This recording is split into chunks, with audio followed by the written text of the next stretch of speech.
اور دوسرا مسئلہ ہے چوتھے دن قربانی کا. بعض لوگ جان کر ہمارا منہ چڑھانے کے لیے چوتھے دن منہ دھار کرتے ہیں. دیکھو یہاں شافعی بھی رہتے ہیں بہت سارے. امام شافعی کے ہاں گنجائش ہے کہ چوتھے دن کر سکتے ہو، مگر یہاں شافعی لوگ کیا کرتے ہیں، حنفیہ کی رعایت کرتے ہیں کہ جب سارے 3 دن کر رہے ہیں تو ہم چوتھے دن، 3 دن بھی بہت ٹائم ہوتا ہے، بہت وقت ہوتا ہے، اور افضل بھی ہے پہلے دن، پھر دوسرے دن، پھر تیسرے، چوتھے دن جانے کی ضرورت کیا ہے. لیکن کیونکہ وہ سمجھتے ہیں بھائی فروئی مسئلہ ہے، اختلافی مسئلہ ہے، کوئی بات نہیں، فالو کرو سب. لیکن بعض لوگوں کی عادت کیا ہوتی ہے، چھیڑو. صحیح ہے نا، چوتھے دن کرو، دوسرا پوچھے خیریت، کہ حدیث میں آتا ہے. کس میں آتا ہے؟ حدیث میں. وہ کہے گا کہاں ہے حدیث؟ پھر حدیث سکھائیں گے. وہ کہے گا یار ہمارے مولوی صاحب تو بیوقوف.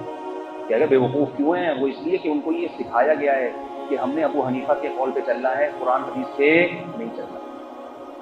پھر جو قربانی کا مزہ آئے گا نا، خدا کی قسم، ایسا مزہ آئے گا جب ایک مسلمان کو الجھے گا نا، ابے یار ہم لوگ گھاس کھاتے ہیں، بچپن سے 3 دن قربانی کرتے آئے ہیں، کبھی چوتھے دن کا کسی سے سنا نہیں ہے. شافیوں کو بھی دیکھ رہے ہیں کہ وہ بھی 3 دن ہی کرتے ہیں. ٹھیک ہے نا، یہ کیا ہو گیا؟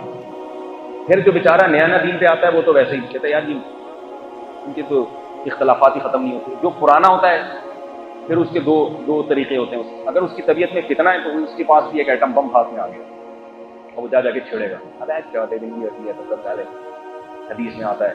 ایک اپنے محلے میں، ایک معاشرے میں ایک نام پیدا کرے گا. اور جو فتنے والے نہیں ہوتے وہ کہتے ہیں بھائی اس کو ممکن ہے وہ شاید ہوتا ہوگا، چلو یہ بھی ٹھیک ہے، ہم بھی ٹھیک، ایسے چلا لیتے ہیں. چوتھے دن قربانی کے بارے میں 3 حدیثیں جس سے استدلال کیا جاتا ہے.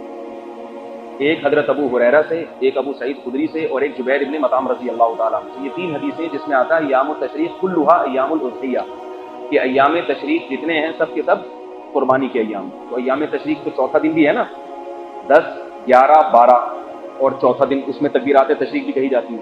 تو یاد رکھو یہ تینوں حدیثیں ضعیف ہیں. یہ جو 2 حدیثیں حضرت ابو سعید اور ابو ہریرہ سے، ان کے راوی میں آتا ہے معاویہ ابن یحییٰ صدفی. یہ اس کے بارے میں محدثین کہتے ہیں واہن جدن. واہن کا مطلب ہوتا ہے ویسے ہی، ہمارے ہاں اس کو اردو میں ترجمہ کرتے ہیں پھینکو. اور اس کی سند میں بھی اضطراب ہے. دوسرے راوی ہیں حضرت جبیر ابن مطعم رضی اللہ تعالیٰ عنہ، تو ان کے راویوں میں آتا ہے سلیمان ابن اشدق. یہ متکلم فی راوی ہیں. متکلم فی کہتے ہیں کہ ان کی توثیق میں کلام ہے، بہت نے ان کو ضعیف قرار دیا ہے. اس ڈیٹیل میں آپ کو جانا یہ تو بہت مشکل ہے.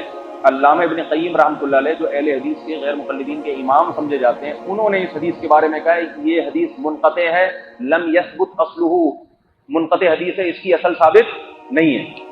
بہت بڑے محدث نے ابن قیم رحمۃ اللہ علیہ، اور زیادہ تر اہل حدیث انہی کو فالو کرتے ہیں، اس لیے میں ان کا حوالہ دے رہا ہوں. تو یہ روایت کے لحاظ سے صحیح حدیث نہیں ہے. روایت کے لحاظ سے صحیح ہے بخاری، صحیح ہے مسلم کی حدیث آپ کو بتاتا ہوں، وہ دودھ کا دودھ پانی کا پانی کر دے گی. آئی بات سمجھ میں؟ اب لیکن اس میں ہے سمجھنے کی چیز. حضرت جابر رضی اللہ تعالیٰ عنہ سے روایت ہے کہ رسول اللہ صلی اللہ علیہ وسلم نے ہمیں قربانی کا گوشت 3 دن سے زیادہ ذخیرہ کرنے سے منع فرمایا تھا، بعد میں اجازت دے دی.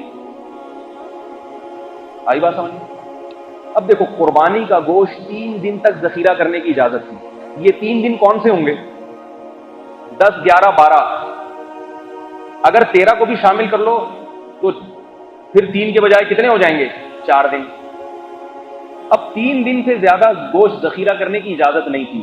کیا مطلب 3 دن کے اندر کھانے کی؟ اگر چوتھے دن قربانی جائز ہوتی تو 3 کے بجائے 4 دن ذخیرہ کرنے کی اجازت ہوتی. بخاری کی اس حدیث میں، مسلم کی حدیث میں ہے کہ بعد میں اجازت دے دی کہ 3 دن سے زیادہ بھی ذخیرہ کر سکتے ہو. یہ متفقون علیہ حدیث ہے، صحیح، بالکل بے غبار، بالکل روز روشن کی طرح اس سے واضح ہو رہا ہے کہ قربانی کے دن 4 نہیں ہے، کتنے ہیں؟ 3 دن.